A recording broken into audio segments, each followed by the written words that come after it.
Mais uma vez, seja bem-vindo ao canal Teologia Aprenda Mais. Estamos aqui para gravar o segundo vídeo, relacionado sobre os filhos de Deus e as filhas dos homens. Eu gravei o primeiro vídeo, relacionando algumas posições, algumas interpretações relacionadas ao capítulo 6 de Gênesis, onde que se discute bastante a respeito desse versículo, e principalmente do conteúdo histórico que está nesse contexto bíblico.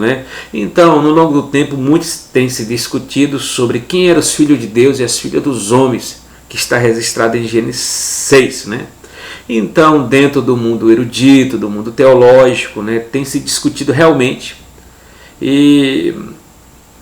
e essa temática, essa discussão não tem se entrado em um acordo, até porque existe várias interpretações, várias opiniões teológicas sobre o assunto, referente ao capítulo 6. Porém, existem três interpretações que têm se discutido, têm que ser debatido em colóquios, em debates bíblicos, sobre a interpretação do texto do capítulo 6. E dentro dessas interpretações aqui temos a primeira que eu quero apresentar, que é a primeira interpretação que fala quem eram os filhos de Deus. Alguns interpretam que os filhos de Deus eram anjos caídos. Essa é uma interpretação que eu vou ressaltar pela frente desse vídeo. A segunda interpretação de algumas escolas teológicas, de algumas correntes teológicas, de alguns eruditos, a segunda interpretação, os filhos de Deus eram descendentes de Sete, que se casaram com descendente de Caim. Essa é uma interpretação clássica, é uma interpretação que vem de muito tempo, é bem defendida pela cristandade, que se relata que os filhos de Deus eram descendentes de Sete, que se casaram com as descendentes de Caim, que eram as filhas dos homens. É bem colocada, até porque eu já falei no vídeo passado, no primeiro vídeo. Esse é o segundo vídeo que eu quero falar sobre o assunto, principalmente a questão da assexualidade dos anjos, que está registrado em Mateus 22, que eu vou ressaltar novamente aqui, para que você possa ler, fazer a extração do texto, e analisar a melhor resposta, as melhores interpretações, que você possa ver que tem base bíblica. E a outra coisa, outra interpretação, a terceira opinião teológica dentro do texto do capítulo 6 de Gênesis, que alguns interpretam que os filhos de Deus eram homens poderosos, governantes e nobres da terra. É a terceira interpretação. Mas vamos lá, pensar mais um pouco. Vamos ver aqui sobre a questão do assunto. Os filhos de Deus de Gênesis capítulo 6 eram anjos caídos? Isso é um ponto de interrogação que a gente vai pensar e analisar. Era anjos caídos? Então, o que a gente pode ter para pensar acerca disso aqui, a ideia de que os filhos de Deus de Gênesis, Gênesis 6 eram anjos caídos que tiveram relações com mulheres, é a interpretação mais antiga e conhecida sobre o assunto. A principal defesa para essa interpretação é o fato de que, no Antigo Testamento, a expressão filho de Deus pode se referir a anjos.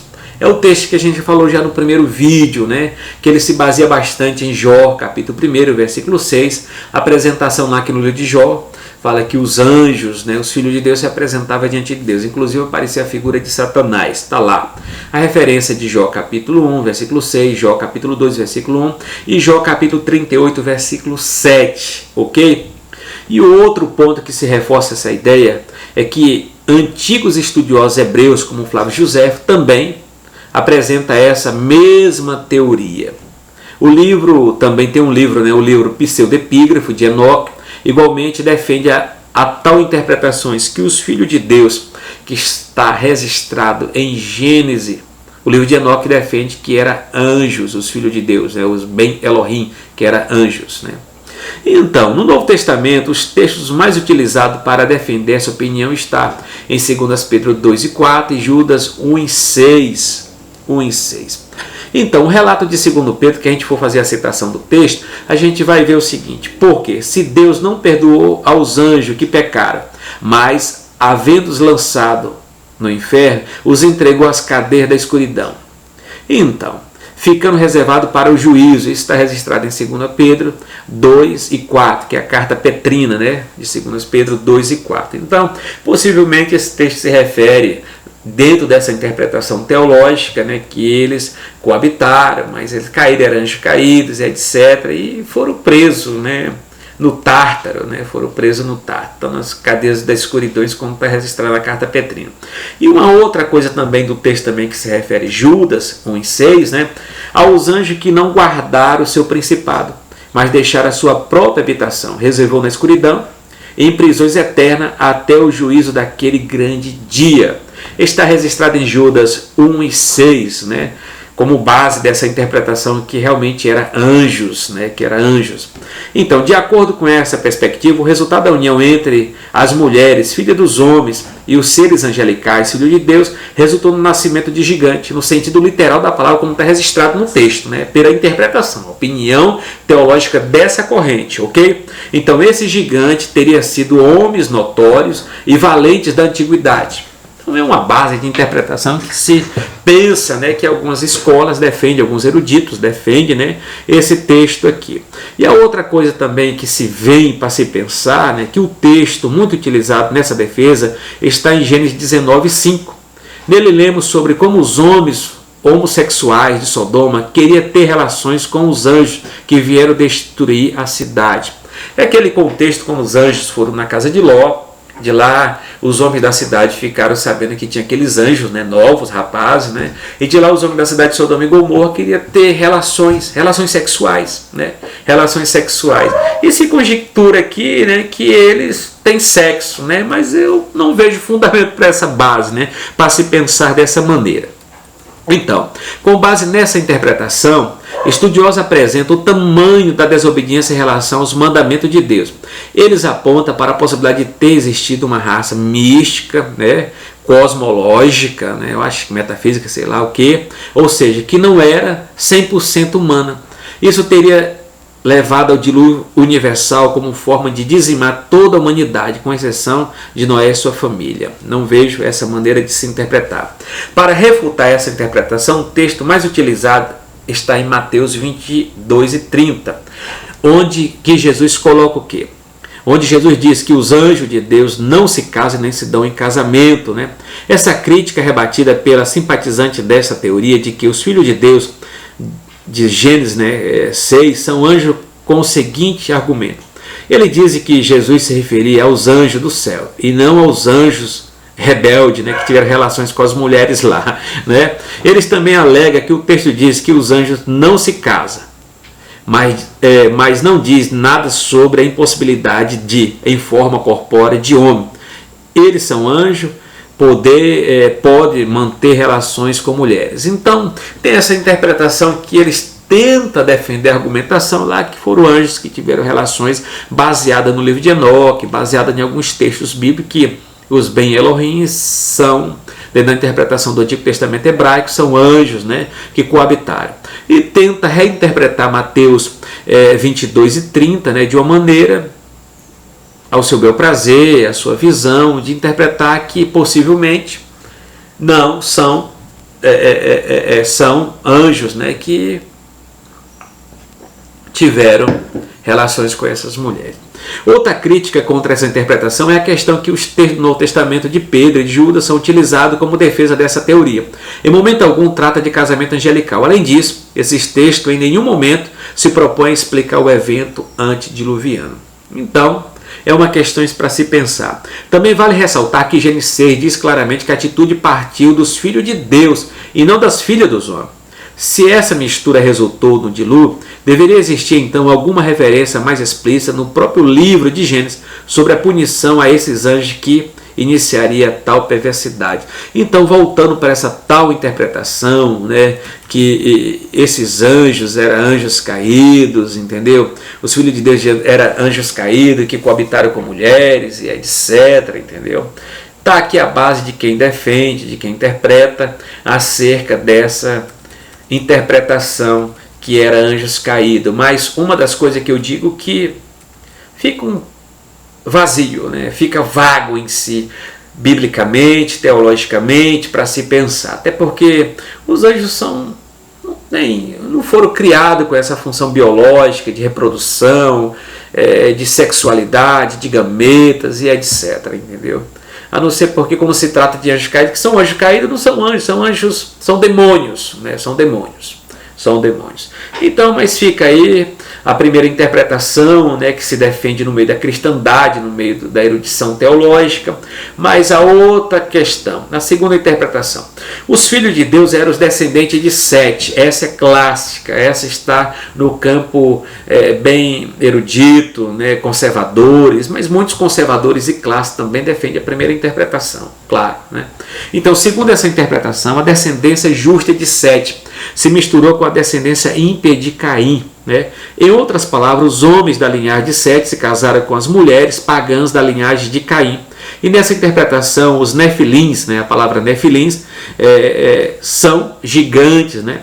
Resultado dessa mistura religiosa. Esses homens não eram literalmente gigantes, mas homens ímpios, tiranos, que alcançaram a fama na antiguidade. Uma interpretação, né, bem básica e também que a gente pode ver que tem conteúdo bíblico para se defender ela. Um dos argumentos para sustentar essa interpretação é o contexto do capítulo anterior de Gênesis. Em Gênesis capítulo 4 apresenta a geração perversa de Caim. Já em Gênesis capítulo 5 é descrita a descendência justa, né, a descendência justa de Sete. No capítulo 4 nós temos a descendência ímpia de Caim, os caimitas. Então, no capítulo 5 nós temos a descendência piedosa, que são os filhos de Deus, aqueles que invocaram Deus, a partir de Sete de Enos, né? Como a sequência do capítulo 6 aparece mostrar a mistura dessas duas linhagens, dessas duas descendências, uma ímpia e uma piedosa, tá? E culminou numa civilização corrompida. Então, os filhos de Deus que são descendentes de Sete e as filhas dos homens que são descendentes de Caim se misturaram. Então se formaram homens corruptos, homens que eram violentos, né? E assim foi uma da causa principal do dilúvio, né? Por causa da maldade e a violência do homem sobre a terra. E o problema com essa interpretação, que alguns colocam que existe alguns problemas, claro, né, que pode existir algum problema, é que em nenhum outro lugar no Antigo Testamento os descendentes de Sete são chamados filhos de Deus. Além do mais, a Bíblia não diz que todos os descendentes de Sete eram justos.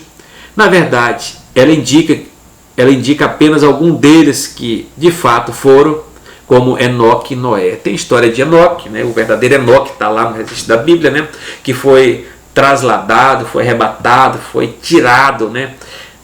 Na terra andou com Deus 65, aos 300 e poucos anos, foi tirado da terra. E o outro justo também da descendência de Noé, não, da descendência de Sete, foi Noé, que construiu a arca e etc, né? E outro ponto ainda mais discutível nessa interpretação é a exigência de uma queda do padrão de escrita do próprio capítulo 6, né? E o capítulo 6, versículo 1, a palavra homens aparece se referir à humanidade de modo geral. É isso que alguns colocam como problema. Já no versículo 2, essa mesma palavra teria que se referir à descendência de Caim especificamente. Uns que colocam uma interpretação e outra base em si para criar um problema, né? Que são os problemas teológicos, os problemas para se interpretar hermeneuticamente. Por último, também é difícil de explicar porque apenas as mulheres descendentes de Caim é que se casaram com os descendentes de Sete. Provavelmente, homens descendentes de Caim também se casaram com as mulheres descendentes de Sete. Não é isso? Mas uma das coisas que a gente podia até se colocar para se pensar, será que dentro da descendência de Sete, que são os filhos de Deus, não tinha mulheres bonitas para eles se relacionar e casar? Somente na descendência de Caim tinha mulheres bonitas em si para os filhos de Deus se misturar? Mas é uma coisa que eu posso dizer, que a Bíblia condena casamento misto. A Bíblia condena o casamento misto. E principalmente, não só aqui se refere casamento misto, mas o próprio Deus falou para Israel, quando entrasse na terra prometida, não se casar com as filhas da terra, com as cananitas. E assim aconteceu também com Salomão, também com aquele casamento misto. E até porque que nós fomos baseados dentro da revelação cristã, da Bíblia Sagrada, o casamento sempre é no Senhor, é na descendência, é na mesma descendência. É na mesma descendência, relacionado o mesmo comungar, a mesma ideia, a mesma crenças e prática. E uma das coisas que a gente viu aqui que não deu certo nesse casamento misto, realmente foi uma vida pecaminosa, uma vida de violência, corrupta e etc., que Deus teve que trazer o juízo. Tá? Então, para se pensar dentro desse contexto, dessa interpretação clássica, acerca dessas duas descendências que se misturaram em si, é Mateus 22:30, que os anjos são seres assexuados, que não pode fazer sexo, não tem uma gameta, né? Então, é mais cabível, na minha visão de interpretação, é que os filhos de Deus eram a descendência piedosa de Sete, que se contaminou, teve um casamento místico com a descendência ímpia de Caim. Eu vejo basicamente essa interpretação a melhor, na minha visão, do ponto de vista bíblico, ainda que possa ter essa dificuldade que muitos possam colocar, mas dá para se ver e analisar acerca do texto, né? Então, assim, a questão dessas variações de interpretações defende que os filhos de Deus e as filhas dos homens, Gênesis 6, são necessariamente, ou seja, o descendente de Sete ou Caim, mas que pessoas piedosas que uniram-se com as pessoas pagãs. Então, rapidamente, todas essas pessoas estavam unidas praticamente à maldade de forma abominável. É o que aconteceu no capítulo 6, no final, que diz a maldade do homem, né, que inundou a terra e etc., que precisou Deus. Noé pregou seus 100 anos de construção da arca, dando oportunidade para aquelas pessoas, mas somente Noé e seus filhos entraram na arca e de lá para vir uma nova descendência, né? E assim foi. Agora vamos colocar essa terceira interpretação que eu falei. Os filhos de Deus eram homens poderosos, né? Outra interpretação. Essa interpretação defende que a expressão filho de Deus era usada como um título atribuído a reis, né? Governantes, nobres, homens poderosos da antiguidade, do Antigo Oriente Próximo. Esses homens são seguidos, esses homens não seguiam os mandamentos de Deus. Ao invés disso, eles praticavam um governo injusto, eles faziam o que bem entendia na busca por poder e riqueza, né? É uma interpretação que está aí. Então, o que se coloca aqui?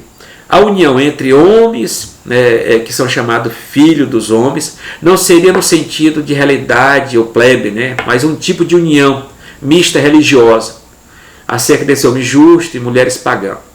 Essa união seria no sentido de todo tipo de imoralidade.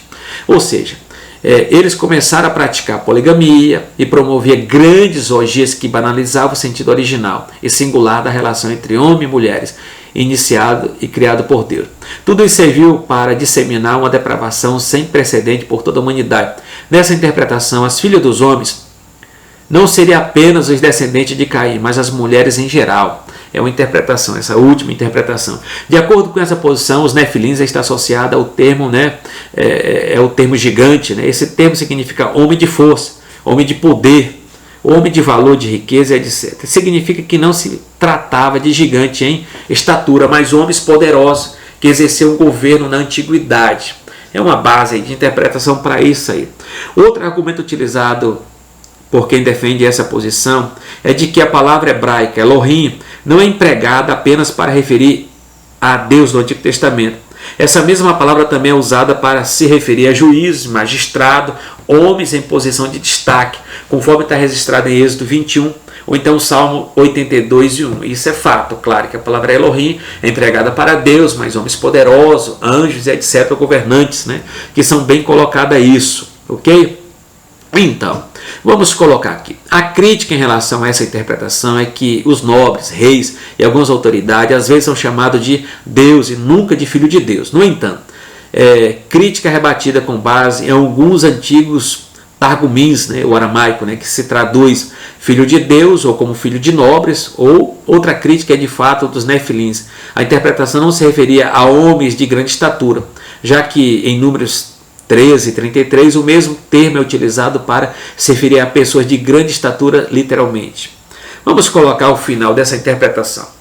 Existe também uma variação de interpretação em relação ao gigante, né, onde argumentou que o texto bíblico não diz que os nefilim nasceram da união entre filho de Deus e as filhas dos homens. O escritor de Gênesis simplesmente informa que naquela época existia gigantes na terra, apenas isso, né? É uma interpretação que coloca mais uma dificuldade acerca desse assunto, tá? Então, em Gênesis capítulo 6, não diz quem são os filhos de Deus e as filhas dos homens. Para fechar isso, de fato, o livro de Gênesis não se preocupa em esclarecer totalmente o assunto e revelar com exatidão quem eram os filhos de Deus e as filhas dos homens, mas na verdade nem mesmo é o foco principal do capítulo 6. A mensagem principal do capítulo trata do estado deplorável da humanidade que se encontrava. O texto descreve como os homens estavam explorando toda a potencialidade do pecado. A lei moral de Deus estava sendo completamente transgredida. Tudo isso resultou no juízo divino através do dilúvio. Tá? Mas ficando a interpretação clássica que Jesus colocou em Mateus 22 e 30, como eu ressaltei no primeiro vídeo, fica mais bem colocado na minha visão. Eu fico com a segunda interpretação. Essa segunda interpretação, que a interpretação, para mim, eu vejo ela bem clássica, bem básica, né, para se pensar. Os filhos de Deus e as filhas dos homens, do capítulo 6, né? Eu não vejo como os filhos de Deus eram anjos caídos, não defendo essa interpretação. Eu não defendo a interpretação que os filhos de Deus eram homens poderosos, governantes e nobres, que tem essa terceira interpretação. Eu defendo mais a segunda interpretação, que os filhos de Deus eram descendentes de Sete, que se casaram com os descendentes de Caim. Né? Então, os filhos de Deus era descendente piedosa, era a descendência piedosa de Sete, dos homens que invocaram a Deus, e as filhas dos homens era a descendência ímpia de Caim. Né? E ficamos com essa parte final. Ficamos com a parte final bem clássica para se interpretar, Mateus 22 e 30, que os anjos não se casam, não se dão casamento, são seres assexuados. Eles não foram criados para a procriação, no sentido biológico da palavra. Eles foram criados para outra missão. E fechamos a palavra lá com Hebreus, que os anjos são espíritos. Espíritos são seres incorpóreos, né? Não tem corpo, não tem matéria, né? Então não tem essência biológica de reprodução. Isso ficou para o ser humano, né? O ser humano ficou para Adão e Eva, que são a base genética, a base biológica, né? Essa matriz biológica da humanidade. Então, Adão foi o primeiro homem que é criado, que é escrito por Paulo em 1 Coríntios, e Eva foi a sua esposa, né? Que Eva significa mãe dos seres viventes. E assim termino essa palavra, né? Termino esse vídeo ressaltando no capítulo 6 que tem essa problemática, mas respeitando a sua visão, a sua interpretação, mas eu vejo que tem muito mais força essa interpretação clássica que fica aí na história. Obrigado pela atenção nesse vídeo. Eu peço que você se inscreva no canal Teologia Aprenda Mais, deixe o seu like, compartilhe nossos vídeos, e o meu muito obrigado. Shalom, a paz do Senhor.